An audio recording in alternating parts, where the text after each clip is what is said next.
नमस्कार साथियों, मैजिकल तैयारी के यूट्यूब चैनल पर आपका स्वागत है। क्वेश्चन शुरू करते हैं। स्टैटिक जीके के 30 क्वेश्चंस करते हैं जो एग्जाम पॉइंट ऑफ व्यू से इंपॉर्टेंट है। पहला प्रश्न है, शिवाजी का गुरु कौन था? शिवाजी के गुरु थे समर्थ रामदास। तो इसका सही ऑप्शन बी पार्ट हो जाएगा। अगर इनके पिताजी का नाम पूछा जाए तो शाहजी भोसले थे और माताजी जीजाबाई थी। अगला प्रश्न है, ऋग्वेद का कौन सा मंडल पूर्णतः सोम को समर्पित है? 7वां, 8वां, 9वां या फिर 10वां? टोटल मंडल ऋग्वेद में कितने होते हैं ये भी पूछा जाता तो आप 10 आंसर करेंगे, और अगर सोम को समर्पित मंडल पूछा जाता तो 9वां मंडल है। इसका सही आंसर सी पार्ट हो जाएगा। अगला प्रश्न है, सैंधव सभ्यता का महान स्नानागार कहाँ से प्राप्त हुआ है? मोहनजोदड़ो, हड़प्पा, लोथल या फिर कालीबंगा? तो महान स्नानागार सैंधव सभ्यता का मोहनजोदड़ो से प्राप्त हुआ है। अगले प्रश्न में ये पूछा गया है कि कौन सा सही सुमेलित है? शमसे सिराज आरिफ, जियाउद्दीन बर्नी, अमीर खुसरो, इब्न बतूता? तो इस समझे सिराज आफिफ तारिक फिरोज शाही से संबंधित है, बाकी ये गलत है। और अगर एग्जाम पॉइंट ऑफ से पूछा जाए तो इब्न बतूता की एक ये यहाँ पर पुस्तकें हैं। इब्न बतूता की एक पुस्तक है जिसको आप याद रखिए, जो एग्जाम पॉइंट ऑफ व्यू से इम्पॉर्टेंट है, वो है रेहला। रेहला जो है इब्न बतूता के द्वारा संकलित की गई है। Let's move to the next question. अगला प्रश्न है, दीन ए इलाही एक नया धर्म निम्नलिखित में किसके द्वारा शुरू किया गया था? बहुत ही सिंपल है, ये अकबर के द्वारा शुरू किया गया था दीन ए इलाही। और किस समय शुरू किया गया था? ये 1582 में शुरू किया गया था, 1582 में। और इस दीन ए इलाही धर्म को सबसे पहले अपनाने वाले बीरबल थे, और इसके प्रधान पुरोहित जो थे वो अबुल फजल थे, वो अबुल फजल थे। अगला प्रश्न है, बुद्ध किस वंश से संबंधित थे? बुद्ध किस वंश से संबंधित थे? बुद्ध का जन्म लुम्बिनी में शाक्य वंश के मुखिया शुद्धोधन के यहाँ से हुआ था। तो बुद्ध किस वंश से संबंधित हो जाएंगे? शाक्य वंश से संबंधित हो जाएंगे। अगला प्रश्न है, किस वायसराय की हत्या अंडमान निकोबार द्वीप समूह में जब वो भ्रमण पर थे एक दंडित अपराधी द्वारा की गई थी? कैदी ने लॉर्ड मायो की जो है हत्या कर दी थी। लॉर्ड मायो एकमात्र ऐसे आपके वायसराय रहे हैं जो अपनी ड्यूरेशन के दौरान ही उनकी हत्या कर दी गई थी। ये 1869 से 72 तक ही रह पाए थे। 72 में इनको मार दिया गया था, एक कैदी के द्वारा मर्डर कर दिया गया था लॉर्ड मायो का। Let's move to the next question. निम्नलिखित में कौन काकोरी कांड से संबंधित नहीं था? राम प्रसाद बिस्मिल, सूरसेन, राजेंद्र लाहिड़ी, अशफाक उल्ला खां? ये तीनों पर्सन राम प्रसाद बिस्मिल, राजेंद्र लाहिड़ी, अशफाक उल्ला खां काकोरी कांड से थे। सूरसेन जो थे वो इससे संबंधित नहीं थे। अगला प्रश्न है, भारत छोड़ो आंदोलन के समय इंग्लैंड के प्रधानमंत्री कौन थे? भारत छोड़ो आंदोलन आपको पता है 1942 में हुआ था। उस समय इंग्लैंड के प्रधानमंत्री चर्चिल थे, विंस्टन चर्चिल, जिनका कार्यकाल 1940 से 45 तक रहा है। 1940 से 45 तक रहा है। तो विंस्टन चर्चिल इसके सही आंसर हो जाएगा। निम्नलिखित में कौन सा भारत में सबसे बड़ा नदी द्वीप है? माजुली, गुंडू, दीव, दीवर? ये भी बहुत सिंपल क्वेश्चन है, माजुली द्वीप। चूंकि ये प्री पेपर है इसलिए क्वेश्चन सिंपल आएंगे। आपसे गलतियां करवाने की पॉसिबिलिटीज यही है कि आप उस सिंप्लिसिटी में कहीं कठिनता न ढूंढने लगें, जो नॉर्मल आंसर है वही करें। माजुली द्वीप आपको पता है कहाँ पे? असम में है। तो इसका सही आंसर माजुली द्वीप होगा, सबसे बड़ा द्वीप। आगे बढ़ते हैं।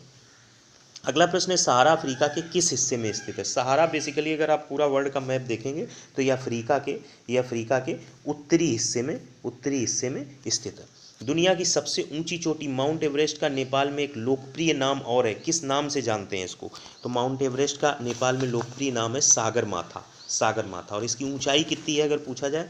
अगर इसकी ऊंचाई पूछी जाए तो 8848.86 मीटर ये ऊंचाई है सागरमाथा की या माउंट एवरेस्ट की। गंगा डेल्टा के मैंग्रोव वनों को क्या कहा जाता है? मानसून वन, सुंदरवन, सदाबहार वन या फिर गुल्म वनस्पति? तो गंगा डेल्टा के जो मैंग्रोव वन होते हैं उन्हीं को सुंदरवन कहते हैं, उन्हीं को सुंदरवन कहते हैं।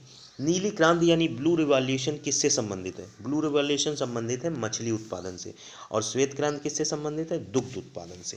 तो याद रखिएगा, नीली क्रांति संबंधित है मछली उत्पादन से, यानी blue revolution is related to fish production. Let's move to the next question.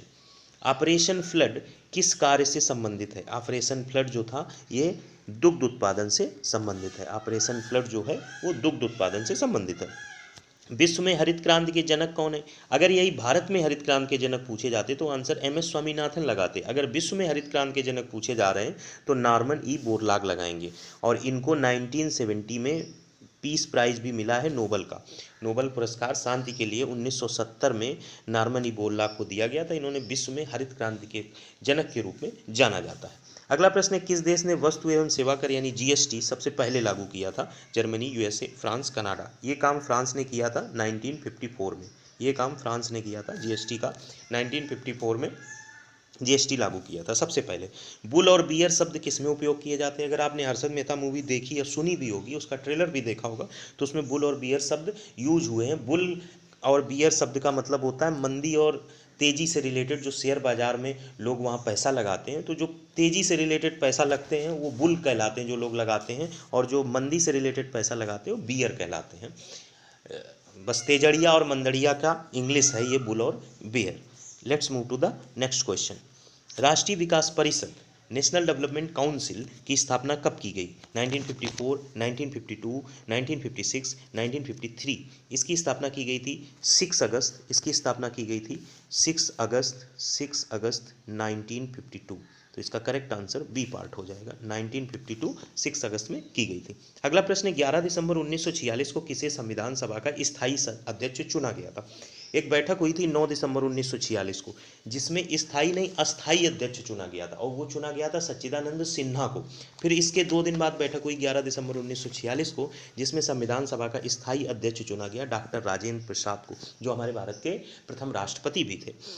अगला प्रश्न है, भारतीय संविधान की आत्मा किसे कहा गया? इसमें आप लोग गलत कर सकते हैं। भारतीय संविधान की आत्मा और हृदय किसे कहा गया, तब आप संवैधानिक उपचारों का अधिकार लगाएंगे। लेकिन अगर सिर्फ भारतीय संविधान की आत्मा यानी soul of the Indian constitution पूछा गया है, तो ये आपकी प्रियम्बल थी, यानी कि प्रस्तावना थी।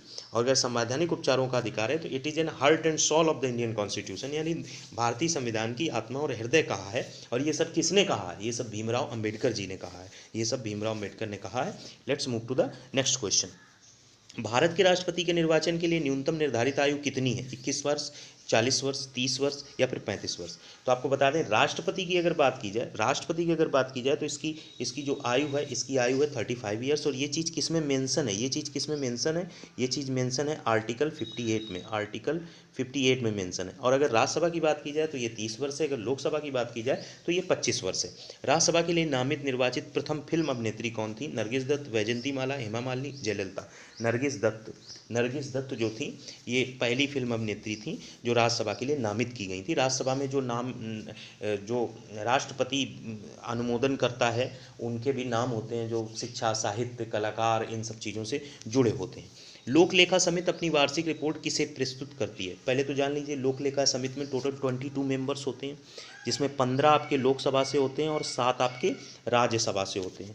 और इसका कार्य ये होता है, जो controller and auditor general of India है, इसके प्रतिवेदन का जांच करना लोक लेखा समिति का काम होता है। और इसका जो लोक लेखा समिति का चेयरमैन होता है, ये विपक्ष का नेता होता है। जो प्रेजेंट में गवर्नमेंट है उसमें जो विपक्ष है, उसमें से एक नेता इसमें लिया जाता है। ठीक है। तो अगर ये पूछा जाए कि किसे प्रस्तुत करती है, किसे पेश करती है, तो ये लोकसभा में पेश की जाती है। संसद मत लिखिएगा, ये लोकसभा में पेश की जाती है लोक लेखा समिति। वाहन चालन हेतु पश्चदर्शी दर्पण होता है। जब आप कोई बाइक चला रहे हैं या 4 व्हीलर चला रहे हैं, तो उसमें से पीछे आने वाली गाड़ियों को जो देखने के लिए मिरर यूज होता है, वो कौन सा मिरर होता है? कॉन्वेक्स या कॉन्केव? कॉन्वेक्स मिरर होता है, जिससे हमें बृहद दर्शन हो जाता है कि भैया गाड़ी के आसपास भी ये स्पेस है, इस तरीके से निकल सकती है। तो इसको कॉन्वेक्स मिरर को हिंदी में उत्तल दर्पण बोलते हैं और कॉन्केव को अवतल बोलते हैं। तो ये गाड़ियों में उत्तल दर्पण का यूज किया जाता है। Let's move to the next question. लोहे पर जंग लगना किसका उदाहरण है? क्षरण, द्रवण, ज्वलन, वाष्पीकरण। ये क्षरण का उदाहरण है। ये तो बहुत सिंपल सा प्रश्न है, ये आप आसानी से कर सकते हैं। ये किसका उदाहरण है? ये क्षरण का उदाहरण है। हाइड्रोजन बम किस नाभिकीय अभिक्रिया पर आधारित है? ये नाभिकीय संलयन पर आधारित है। ये नाभिकीय थर्मोन्यूक्लियर फ्यूजन पर आधारित है हाइड्रोजन बम। विटामिन सी की कमी से कौन सी बीमारी होती है? स्कर्वी होती है। और क्या हम जानते हैं विटामिन सी के बारे में? विटामिन सी और विटामिन बी सिर्फ 2 ऐसे विटामिन हैं जो जल में घुलनशील हैं। ये कहाँ पाया जाता है? नींबू, संतरा, ऐसी खट्टी चीज़ों में विटामिन सी पाया जाता है। इसका रासायनिक नाम क्या है? इसका रासायनिक नाम एस्कॉर्बिक एसिड है। तो ये चीज़ें हम क्लियर कर सकते हैं। निम्नलिखित में से किसे आनुवंशिकी का जनक कहा जाता है? Darwin, Mendel, Lamarck, debris. तो आपको बता दें, ग्रेगर जॉन मेंडल ये थे, इनको आनुवंशिकी का जनक या फादर ऑफ जेनेटिक्स कहा जाता है। ग्रेगर जॉन मेंडल इनका पूरा नाम है, इनको कहा जाता है। ये 30 क्वेश्चंस में मुझे उम्मीद है कि 1 या 2 क्वेश्चन जरूर आपको एग्जाम में एज इट इज मिल सकते हैं, ज़्यादा भी मिल सकते हैं। होपफुली आपको वीडियो पसंद आया होगा। Thanks for watching the video. मिलते हैं नेक्स्ट वीडियो में।